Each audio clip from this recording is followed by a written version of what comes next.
À la fin de la Seconde Guerre mondiale, en 1945, c'est le général de Gaulle, résistant de la première heure, auréolé de la gloire de la reconquête du pays, qui gouverne la France. Le 13 octobre 1946, la nouvelle constitution est acceptée par référendum à une très courte majorité. La 4e République vient de naître. Les élections législatives du 10 novembre suivant voient une chambre composée de 618 députés, dont 183 sont communistes et apparentés, soit presque 30% des sièges. Porté par la vague patriotique, le Parti communiste français recueille les fruits de sa longue lutte dans la résistance et devient ainsi le premier groupe parlementaire à l'Assemblée nationale. Gouverner la France devient alors compliqué, car les voix sont réparties assez équitablement dans 3 grands partis, de telle façon qu'à gauche comme à droite, il est quasi impossible de trouver une majorité, même en s'alliant à un autre grand parti. L'Assemblée nationale est élue par le peuple au suffrage universel. Le peuple élit aussi de façon indirecte le Conseil de la République. Ces 2 assemblées élisent le président de la République qui désigne son gouvernement. Il y avait les démocrates chrétiens, le MRP, il y avait le Parti communiste et il y avait le Parti socialiste. Ces 3 grands partis, mais à eux seuls, ils ne faisaient pas la majorité absolue. Et donc il fallait des petites partis qui fassent la pointe pour qu'il y ait un gouvernement. C'est d'ailleurs la raison de l'instabilité gouvernementale sous la 4e République, qui était ce multipartisme et cette impossibilité d'appuyer un gouvernement sur une majorité cohérente. Pour la première fois depuis 9 ans, le peuple français a fait entendre sa voix. Pour la première fois depuis toujours, ce chœur de 20 millions de voix comportait voix d'hommes et voix de femmes. On a fait la queue sans grogner. On a glissé 2 bulletins dans 2 urnes. Les Français et les Françaises les plus variés ont dit leur mot, oui ou non, et choisi une liste.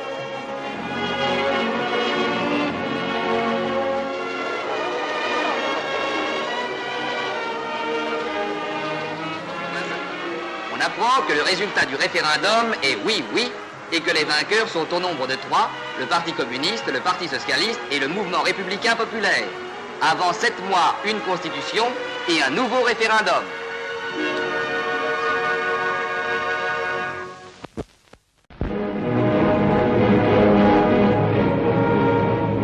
De Gaulle s'en va.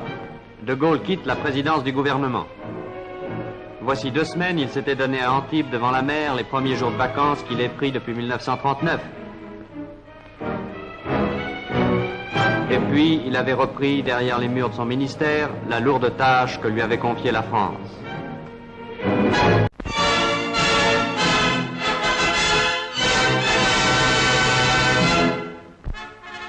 En France, les électeurs, pour la 2e fois de l'année, sont allés aux urnes pour approuver ou rejeter le projet de constitution présenté par l'Assemblée constituante.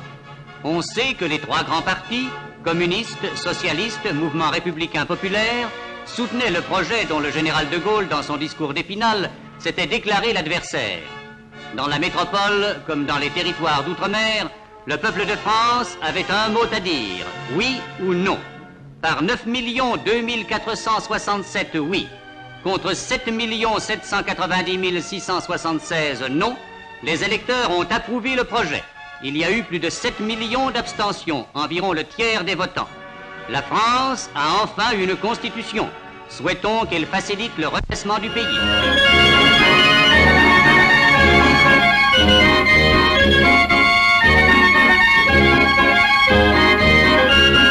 Aujourd'hui, l'économie française donne l'impression d'être au point mort. En tout cas, si on la compare à la formidable période de croissance qu'enregistrait la France entre 1945 et 1975.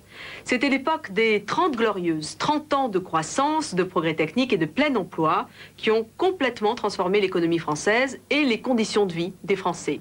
Retour sur cette période où la croissance était de 5% par an.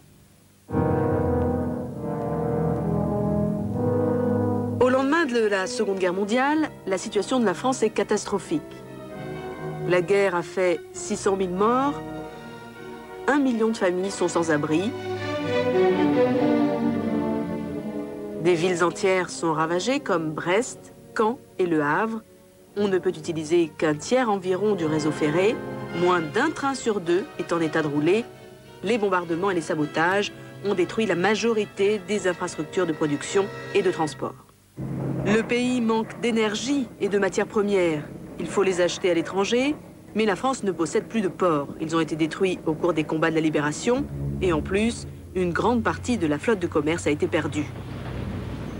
Enfin, la France est totalement désargentée, le franc ne vaut plus rien, l'économie entière du pays est à reconstruire et la pénurie alimentaire connue pendant la guerre se prolonge. Le rationnement, doublé de l'inévitable marché noir, exaspère l'opinion. Pour relancer la production, l'État met en place d'importantes réformes de structure. Des nationalisations et des planifications sont au programme. Les premières nationalisations frappent des entreprises qui ont collaboré avec les Allemands, comme Renault ou Berlier, mais les suivantes vont surtout permettre à l'État de contrôler les 3 secteurs qui commandent l'ensemble de la vie économique, l'énergie, les transports et le secteur bancaire. En 1945, la majorité des Français vivent à la campagne. L'agriculture est le principal secteur de l'économie. Peu productive, elle repose sur de toutes petites exploitations. Les paysans représentent 30% de la population active. À partir d'un pays laminé par la guerre, il faut reconstruire une nation moderne et prospère. C'est l'objectif du premier plan quinquennal qui met l'accent sur la reconstruction et le développement de l'industrie lourde, énergie, sidérurgie, transport ferroviaire. Pour réaliser ce plan, l'État compte sur l'effort des Français. On leur demande de travailler beaucoup et de nouveaux impôts sont levés. De grands emprunts nationaux sont aussi lancés. En échange, de vastes réformes sociales sont mises en place, comme en octobre 1945, la sécurité sociale.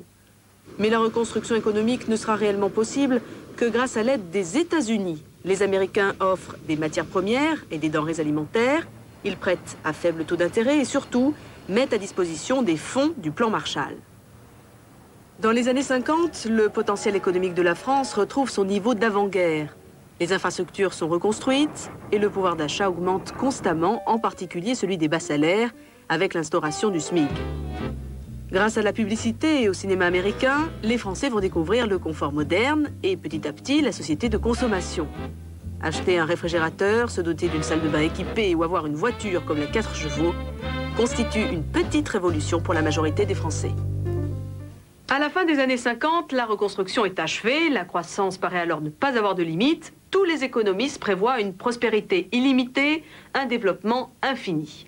C'est le règne de l'État-providence. Allocation familiale pour tous, retraite assurée, chômage indemnisé à 90%. Les Français vont découvrir les joies de la consommation.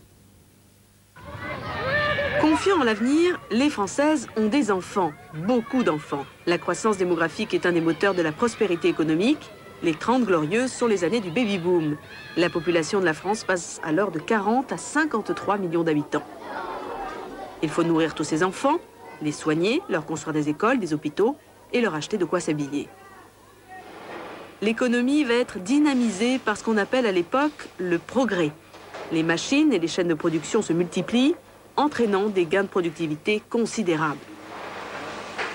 Avec la même quantité de main-d'œuvre, on peut produire plus. C'est l'époque où les ouvriers deviennent des OS, c'est-à-dire des ouvriers spécialisés dans une tâche bien précise qui s'intègre dans une chaîne de production automatisée. Conséquence, les biens d'équipement deviennent moins chers et donc accessibles au plus grand nombre. Cela favorise bien sûr la consommation.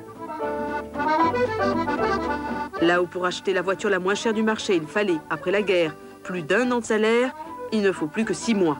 C'est la consommation des ménages, en augmentation constante, qui va tirer la production.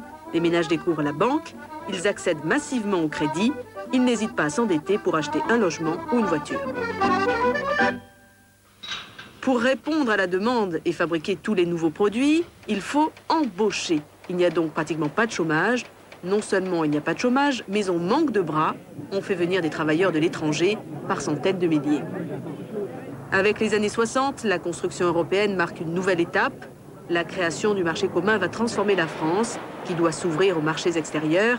Les entreprises sont obligées de se moderniser et de s'agrandir sous la pression de la concurrence.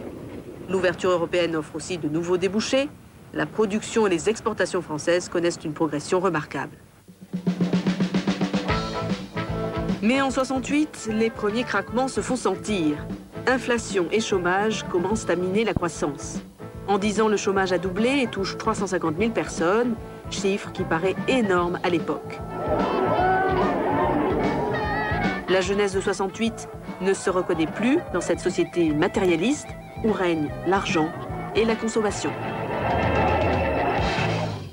Habituée à 30 années de croissance, la France est touchée de plein fouet par le choc pétrolier de 1973. Commence alors une longue période de crise marquée par une augmentation constante du chômage. 20 ans après, il reste encore à inventer un nouveau modèle de croissance pour remplacer celui des 30 Glorieuses et redonner à l'économie française le dynamisme de sa jeunesse.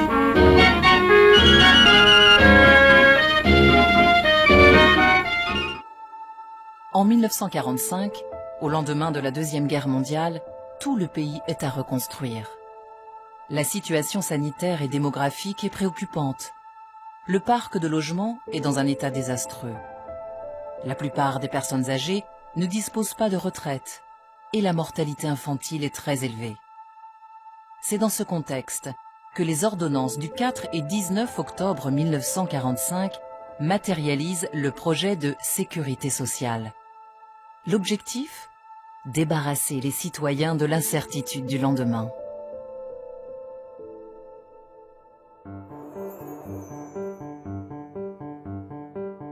Concrètement, il s'agit de créer un vaste système national d'entraide collective et obligatoire permettant de consolider la solidarité entre actifs et non-actifs, bien portants et malades, riches et moins riches.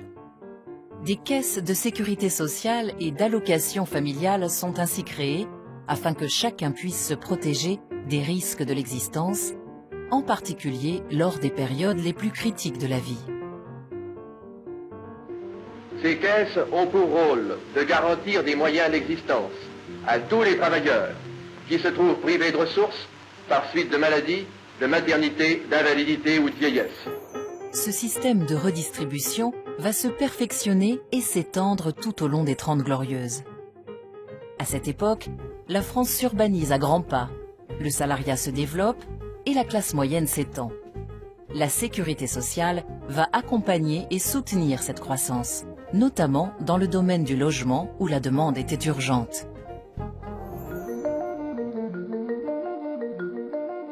La vocation du projet de la sécurité sociale est de se généraliser à l'ensemble de la population, de l'accompagner dans ses évolutions et de mieux la protéger des accidents de santé ou des risques sociaux. En 1958, aux côtés de la sécurité sociale, naît ainsi l'assurance chômage, qui contribue également au développement des centres de formation professionnelle. Dès le milieu des années 60, la sécurité sociale est devenue indispensable pour la population. Mais dites-moi, il y a 30 ans, il y a 40 ans, comment faisiez-vous sans la sécurité sociale? On se soignait quand on avait les moyens de se soigner. Moi, personnellement, j'ai 80 ans maintenant, je suis bien content que la sécurité sociale existe, sans ça, je serais déjà mort.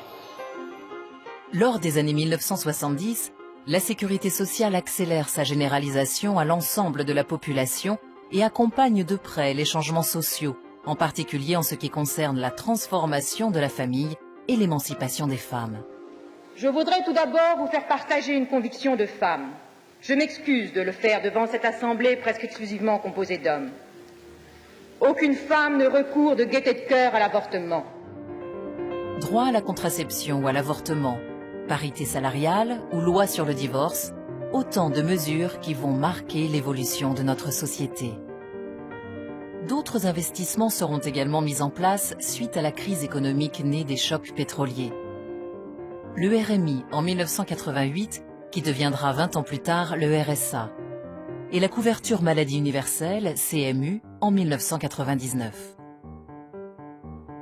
Les changements démographiques, l'augmentation des coûts de santé et les incertitudes économiques obligent à repenser sans cesse l'équilibre entre la rentrée des cotisations et leur redistribution. En 1991, la contribution sociale généralisée, CSG, a permis d'élargir les sources de revenus de la sécurité sociale, mais d'autres réformes seront bien évidemment nécessaires pour assurer sa pérennité et préparer l'avenir. En 1983, Près de 40 ans après la création de la sécurité sociale, Pierre Laroque, considéré comme le père de ce projet, dressera un bilan qui reste aujourd'hui encore d'actualité. L'établissement d'un sentiment de sécurité dans la masse de la population et particulièrement dans les éléments qui étaient en état d'infériorité. À cet égard-là, c'est une véritable transformation sociale. Deuxième succès, l'amélioration de la santé, qui est spectaculaire. Et les progrès médicaux qui ont été réalisés depuis cette époque n'auraient pas pu être généralisés s'il n'y avait pas eu la sécurité sociale. Succès aussi par le redressement de la natalité. De fait, les chiffres parlent d'eux-mêmes. Depuis 1950, l'espérance de vie a augmenté de 15 ans et la mortalité infantile a été divisée par 16. Le développement des modes de garde a permis aux parents à la fois d'exercer une activité professionnelle et de réaliser un projet familial. L'accès à une médecine de très haute qualité s'est également généralisé. Quant aux pensions allouées aux retraités, elles ont permis à 90% d'entre eux de sortir de la pauvreté.